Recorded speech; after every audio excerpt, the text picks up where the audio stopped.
Keşme kırıp kaptı. Emse bugünkü hikayelerimizni başlap keteyli.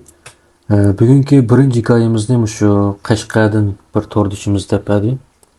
Bu torduşumuz okuş bitirgenden keyin Aqto'dagi bir suratchilik ishxonasiga shogirdlik kirdi ekanda. Endi uyga borgandan keyin bu bolaning ijara olgan uyimi yo'q ekan, shu do'konda turay deydi ekan. Bularning do'koni ikki qavatli ekanda. Osti, undan keyin ustining bir tarafi shu rasmchilikka, suratchilikka ishlatildi ekan.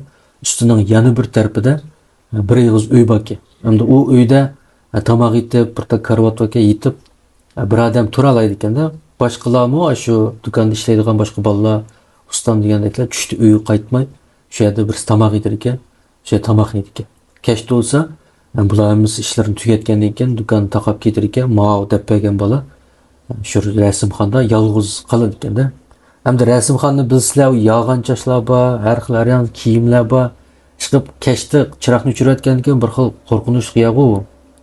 Shu bol beshida sal qo'rqqandek bo'ldi, keyin ko'nib qoldi ekan bu yerda turishga. Boshqa hech qanday qalayimqanchilik bo'lmagandan keyin shu kechlarimiz ishdan tushib ketgan ki yolg'iz shu ikkinchi qavatda kompyuterda bir ishlarni qilib, uyqusi kelganda uxlab, ertasi ustamlar kelganda qo'pib degandek shunday o'tir ekan.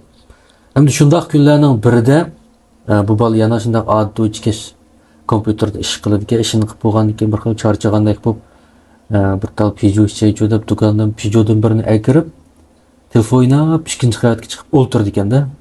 Shu o'ynab o'ltirsa birinchi qavat qop qorong'ida, u joyda odam yo'q. Shu birinchi qavatdan taroq bir ovoz anglab ketar ekan. Voy birnim o'rildimi deb chupaqay deydi ekan, lekin o'zi yolg'iz bo'lgandan keyin sal qo'rqqandek bo'ldi ekanda. Shu birdan keyin taroq turuq ovozlar anglandi ekan pastda. Bir javg'an bu qo'rqib bo'lolmay bo'ldi, men nim bo'lsin, balkim birnim o'rilayotgan o'xshaydi, men bir qarab boqay deb pastdan chirqini yiqib tushdi ekan.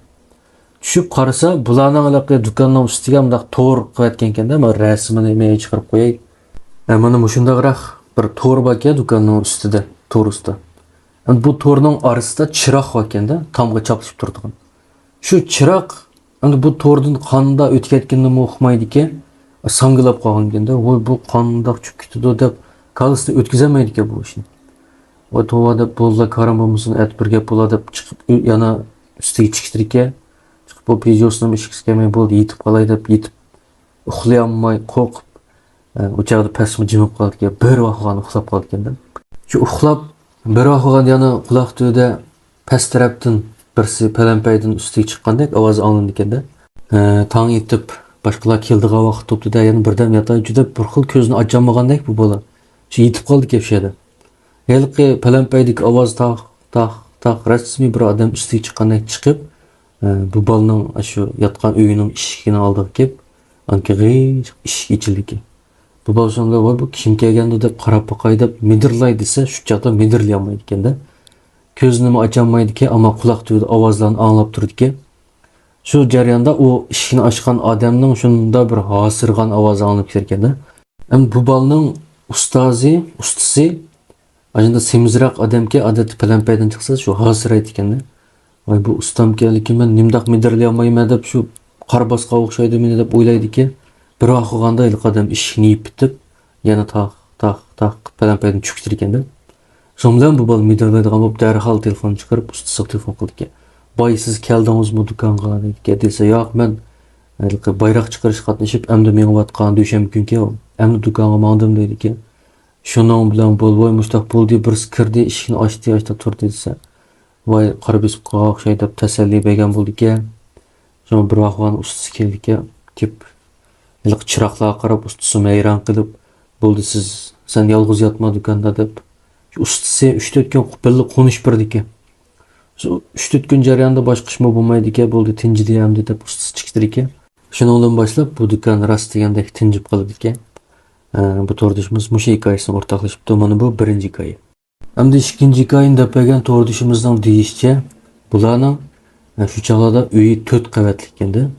4-qavatda o'giziga 20 mundaq uy, 20 u birni karvat birimla bakash o'gizdi. Bularning u birinchisi 4-qavat ekan. Shunda bir kuni bu qiz hojatga chiqmadi, 4-qavatga chiqdi ekan.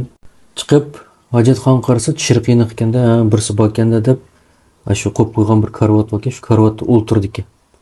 O'tirib sahil hech kim chiqmagan, voy odam yo'qmi yo, biroz chiroqni yiqib qo'yib o'chirish unutibdi deb kirib qarasa, rost degandek odam yo'q ekan.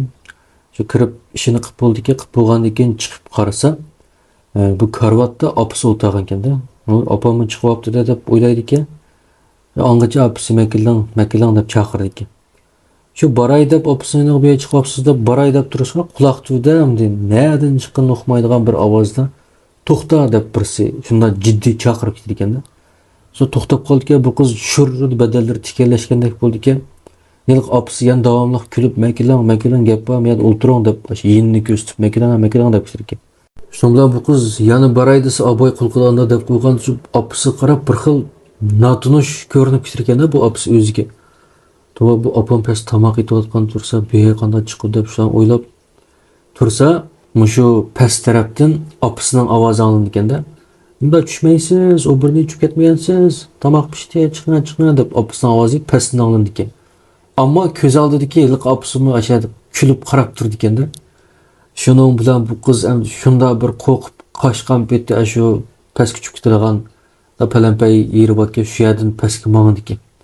Shu mangsa yiliqi karvatda o'tirgan opisi kulib ketdi ekanda, ha kuladi ekan. Bu qiz qarasa ashada o'tirib kulayotgan. Shuning bilan voy tova deb yugurib pastga tushdi, 3-qavat tushdi, 2-qavat tushdi. Birinchi qavat tushganda putida jon qolmay, shu opisi oyoq tomoq etayotganki, eshagilam po'klish qildi ekanda. Voy, nima bo'ldingiz deb opisiga yo'lab ketdi ekan. Opisi kelib yo'lasa, bu qiz o'zining opisidan qo'rqib ketdi ekanda. O'zini qochirib ketdi ekan. Voy, bu qizga nima bo'ldi deb bir akisi bor ekan bu qizning. Shu akisini chaqirdi-ki, akisiga voy nima bo'ldingiz desa, bu qiz gapirmay turibdi, qo'rqib ketdi ekanda, ammo opisi qarayamaydi ekan. Bu singlim qo'rqib ketgan o'xshaydi, men ustiga chiqtay deb 3-qavatda bu qizning o'jirsimi ishda baki. O'sha ochiqdi ekan bu qizni. Opisi pastda men tomoq yetaveray deb qo'yib qoldi ekan. Shu 3-qavatga chiqqanda yiliq palampay boyadan bu qiz ustiga bunda qaraydi ekanda. Qarasa, aboyqi yana bir yog'an opisi shu palampay tushdigan yerning beshida pastga qarab turgan ekanda. Endi bu qitim qaraganda bu opisining shu og'zi ichilib yo'g'onligidan shu quloqqa yetkidek ichildi deymiz qo'y, kulib Oşunda yoğan aşkan peti külüp qarab turgan ekanda. Uni ko'rib, akisining bo'yni quchoqlab oldi-ki, akisi voy nima bo'ldingiz deb kirgandan keyin yig'lab turib, akisi shunda deb birdi ekan. Shunda bilan akisi voy qo'rqmang deb tasallilarni berib, ashta ko'rinib qolgan o'xshaydi. O bu deydi ekan. Shu ashta bu qizni azroq o'ngshib olgandan keyin menga pastga tushib tomoq yeymiz deb aytishdi ekan. Shu tomoq jarayonidami bu qiz o'zining opisidan bir xil qo'rqqandek bo'lib ko'zini qochirib ashta qilgan bu qoldi ekanda. Tomoqni yeb bo'lgandan keyin u yana ustiga chiqdi ekan. Ertasi opisiga chiqib, opisidan qo'rqadiganlar bu qoldi ekan bu qiz. Uyning ichida uchrab qolsin, cho'chib ketdi ekan opisidan.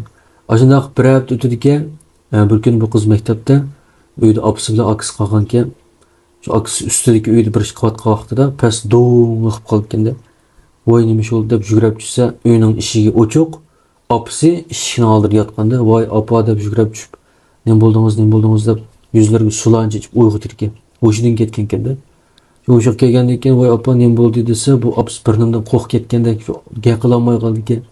Shu birda ham o'zini o'ngshib olgandan keyin opa nima bo'ldi deb so'rasa, "Tova, men mushtaq ish qilyapsam birisi eshikni urdi. Kiring desam kirmadi, bu kimdir deb eshikni ichib boqay deb ochsam, o'zimga o'xshash bir ayol men qarab kulib turibdi" debdi. Ashta bir ayol qarab turibdi-da bu opisiga. Shuni ko'rib bu ayol endi shu yerdan aynib kayniga yiqilibdi. Anki bolsi chiqqan ekan. Voy shunday sizga o'xshaydigan bir ayol bor o'xshaydi bu uyda deb bular endi qiziga, o'ziga ashta ko'rinibdi-da. Keyin bir amallarni qilib o'yini tinchitib olgan bo'pti. Ammo mushu ish faqat esimdan chiqmaydi deb bizlar o'rtoqlashdik ekan. Mana bu ikkinchi hikoya.